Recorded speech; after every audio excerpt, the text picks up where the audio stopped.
He has spoken of the terrible human cost of the conflict in the Middle East since the Hamas terrorist attack. The Prince of Wales says there is a desperate need for increased humanitarian support to Gaza and for hostages to be released.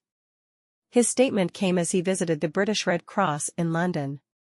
It's understood the government had been briefed about the Prince's statement and his visits, via the Foreign, Commonwealth and Development Office. Too many have been killed, said the Prince, who was told by Red Cross workers about the humanitarian efforts to support people caught up in the conflict in the Middle East. He took part in a video link with Red Cross staff in Gaza, who gave him graphic first-hand accounts of their work.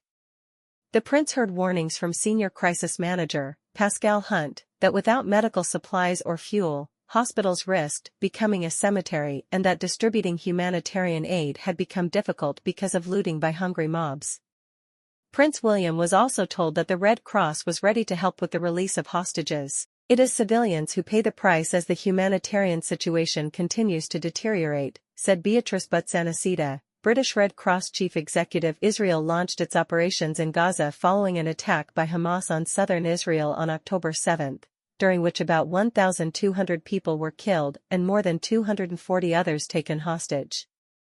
The Israeli military campaign has killed 29,000 people in the Palestinian territory, according to the Hamas-run health ministry. Prince William is carrying out visits this month intended to recognize the human suffering and distress from the Israel-Gaza war. He is said to have felt strongly about what has happened in the Middle East and is deeply moved as a father. Sometimes it is only when faced with the sheer scale of human suffering that the importance of permanent peace is brought home, says the Prince.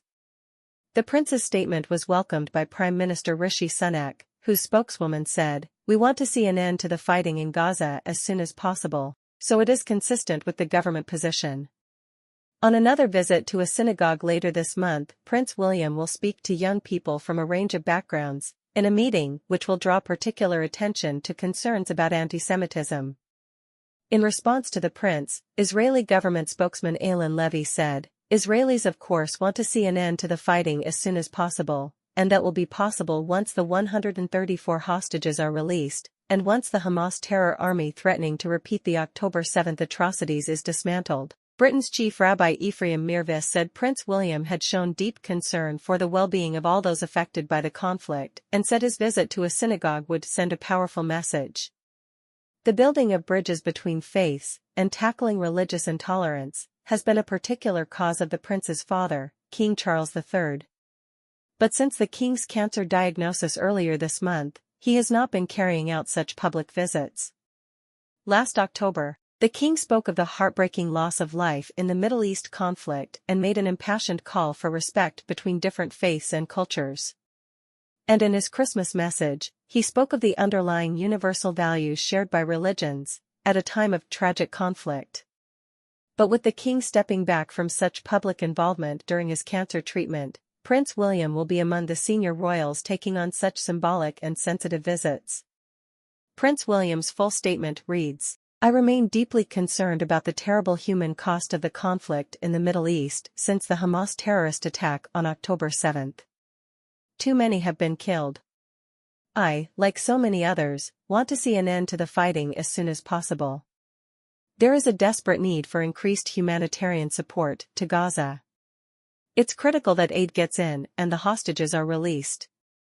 Sometimes it is only when faced with the sheer scale of human suffering that the importance of permanent peace is brought home. Even in the darkest hour, we must not succumb to the counsel of despair. I continue to cling to the hope that a brighter future can be found, and I refuse to give up on that."